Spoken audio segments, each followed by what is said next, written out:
Philippine music and dance natin, very unique siya, very distinct. And that's kind of like a good thing to know and learn, and then of course to share it.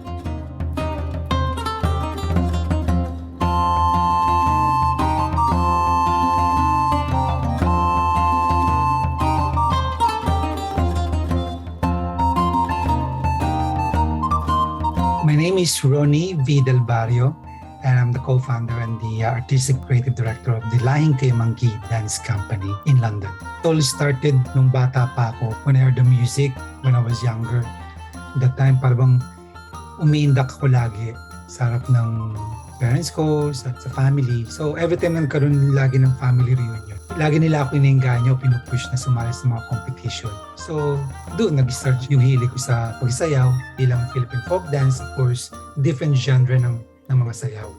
Well, because of the training that I got in the Philippines, naging scholar din ako ng Philippine Barangay Folk Dance Troupe, and from there, yung training ko sa pagtuturo at pagsayaw, na kahit pa ako na i-share to other people, hindi lang folk dance, kundi yung ibang genre ng sayaw. Kasi naging member din ako ng Manila Metropolis Ballet, and also at the same time, nagkaroon ako ng short scholarship sa Ballet Philippines. So since then, para bang yung lahat ng mga natutunan ko sa pagsasayaw, sa pagtuturo, nung dumating ako dito sa Inglaterra, sa London, naikaya talaga ako na magturo sa mga Pilipino. Lalo pat nakita ko yung kanilang gutom o hunger na matutunan ng ating kultura, ang ating heritage. Siyempre, sa tagal na wala sila sa Pilipinas, so nakita ko yung they need to kind of like be connected and be part of our culture. When I was invited by the Philippine Center in London, parang nagkaroon ako ng interest talaga na bigyan ko sila ng opportunity na matutunan nila. Para at least kahit wala sila, parang yakap-yakap nila ang Pilipinas, ang identity ng isang Pilipino sa pamamagitan ng sayaw. Well, the group came about with a group of Filipinos of different ages when we also asked by another community group called Filipino Women's Association.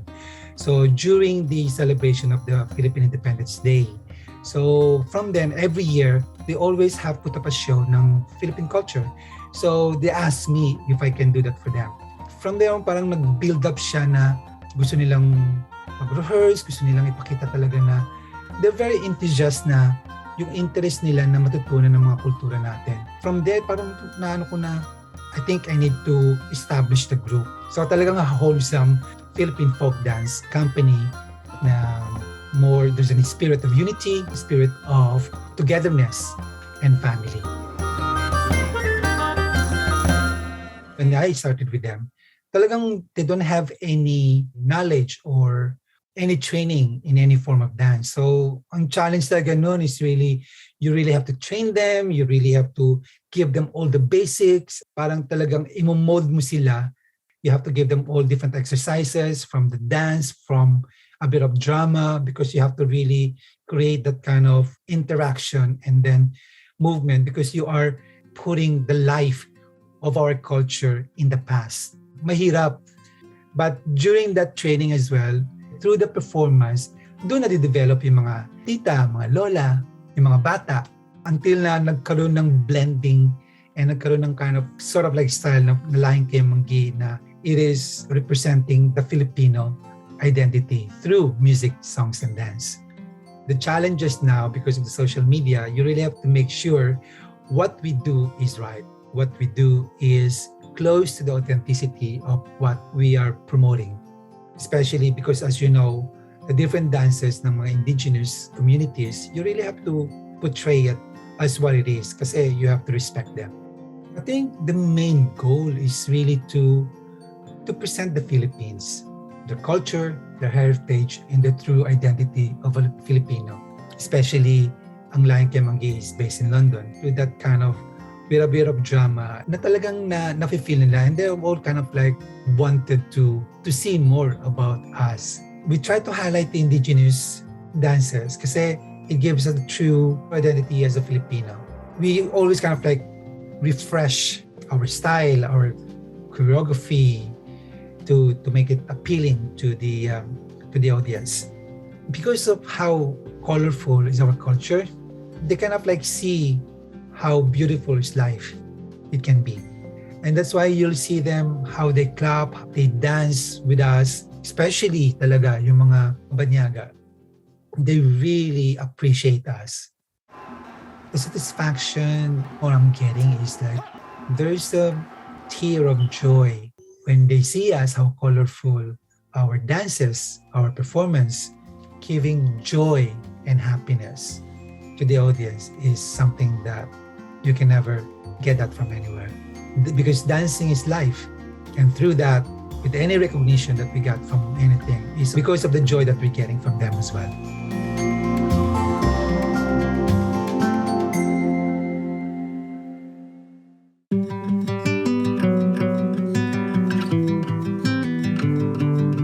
The Philippine Barangay folk dance troupe has a great impact in my life. Yung talagang nag-trigger sa akin na how much I love to share this.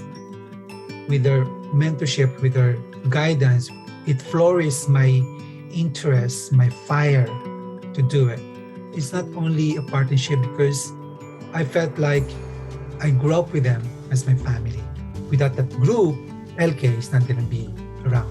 My full dedication with that, it will continue and I'll be part of the PB. That's is a marriage partnership of PB, myself, and LK. They will say, I'm not only like a Filipino, I'm not only like an OFW, but now they can say to themselves, I'm also as a performer who promotes our cultural identity through dance. I think my hopes for the Filipinos here and anywhere around the world is really to embrace our true identity.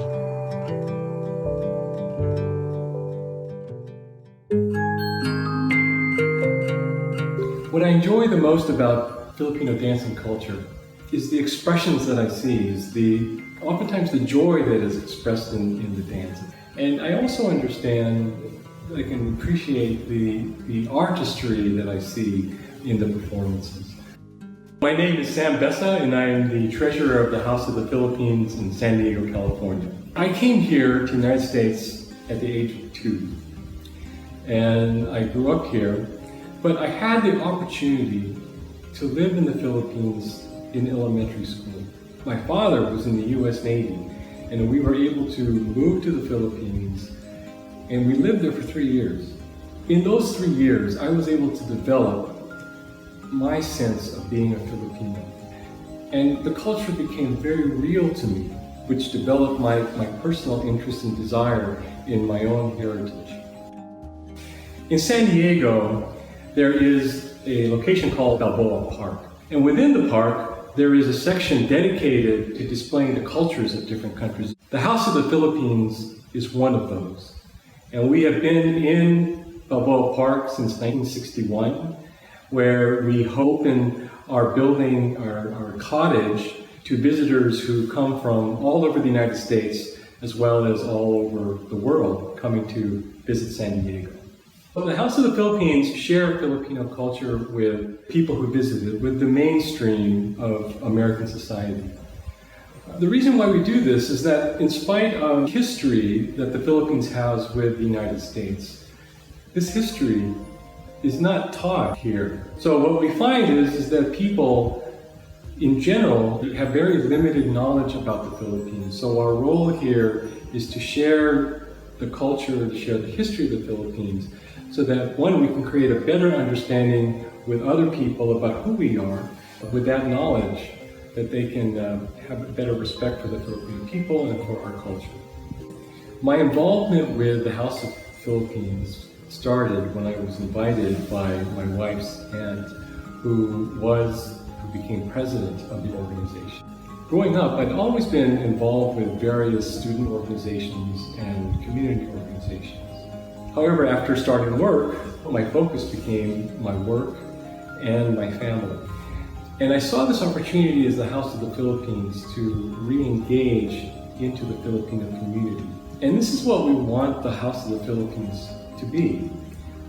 We want it to be an opportunity for people such as myself who want to re-engage, who want to learn and want to connect with their Filipino heritage.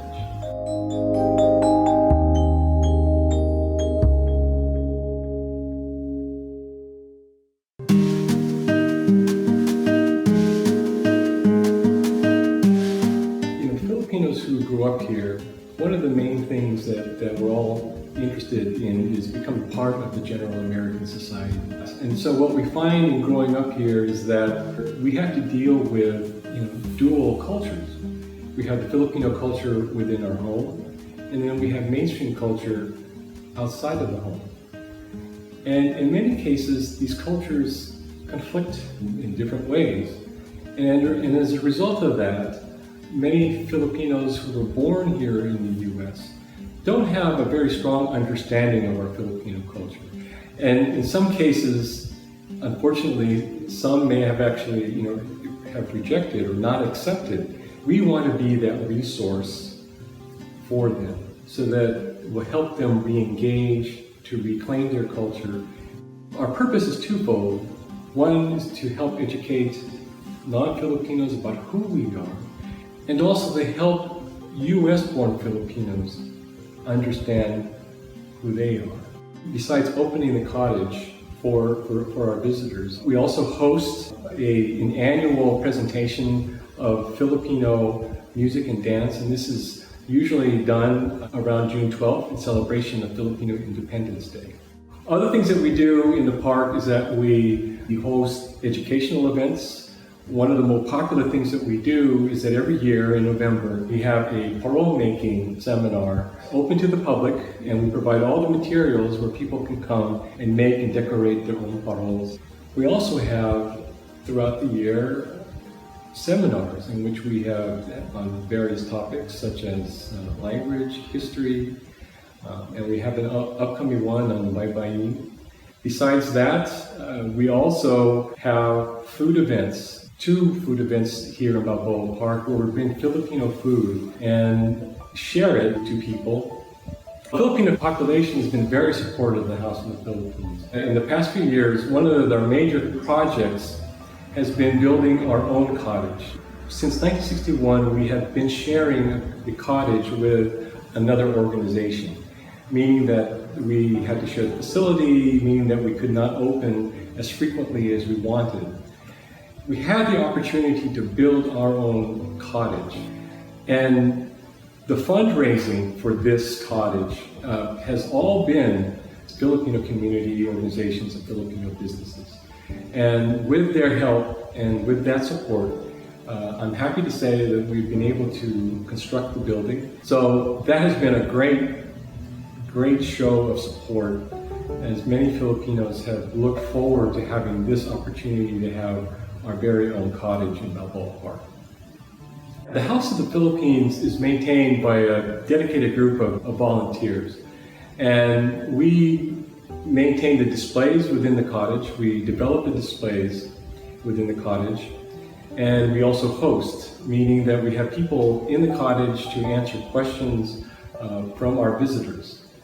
In addition to that, we invite other cultural groups within the San Diego community to come and perform. So we draw on other cultural groups to come and share their talents and to showcase their talents here in Balboa Park. When you enter the House of the Philippines, you will be seeing displays on Filipino history. We'll be having artifacts from different parts of the Philippines. Now, one of the things that we want to be able to do is to change our displays so that there are new things for people throughout the year. We'll have themes. We intend to keep the contents refreshed and change them throughout the year to give people more reason to come visit us. The House of the Philippines was established by a group of Filipino immigrants. Now we have Filipino immigrants as well as U.S.-born Filipinos supporting the organization. And part of that has also resulted in changes within our educational program to expand to meet the needs of U.S.-born Filipinos. Well, the challenges that we had through the years has been engaging younger Filipinos in support of our activities here at the cottage. And so one of the things that we are trying to do, that we are doing, is to expand our programs to incorporate the needs of younger Filipino, U.S.-born Filipinos, to encourage them to come and participate at a younger age. A minimum performance that we had here occurred in 2015. So that year, around June 12th, our celebration was a 3-day event where we drew performers from outside of San Diego, where we had an attendance of over 30,000 people. It was a wonderful event, and it was truly something that everyone enjoyed and fully appreciated. During the pandemic, the entire Balboa Park was closed. As a result of that, we have been unable to hold any activities. So we basically have been dormant for the past 2 years. With the new cottage, we're going to relaunch the House of the Philippines and bring it back to life again. It's important to showcase Filipino culture because as Filipinos, we need to see it. We need to be able to experience it. And only through then will we be able to connect with it. So we need to be able to provide people with that opportunity to have that experience here in the U.S. I'm able to share my knowledge, I'm able to share my experiences, and many people are very interested in what I have to say, and sometimes in many ways they're surprised because what I say are things that they've never known before. So when that happens, I get a great sense of satisfaction in knowing that I can help people come to a better understanding of the Filipino culture and come to a better understanding of the Filipino people. My dedication to the House of the Philippines is not just for my own personal enjoyment. I have 2 daughters, and I recently became a grandfather. And I see the House of the Philippines as something for them. I see my involvement with the House of the Philippines to continue for many years to come. I recently become retired, and I want to be able to spend more time here in developing the organization. And I would like to end with a line from a song that I find truly inspirational, because I think it reflects a feeling that we should all have. And the line is this: Taas noo kahit kanino, ang Pilipino ay ako.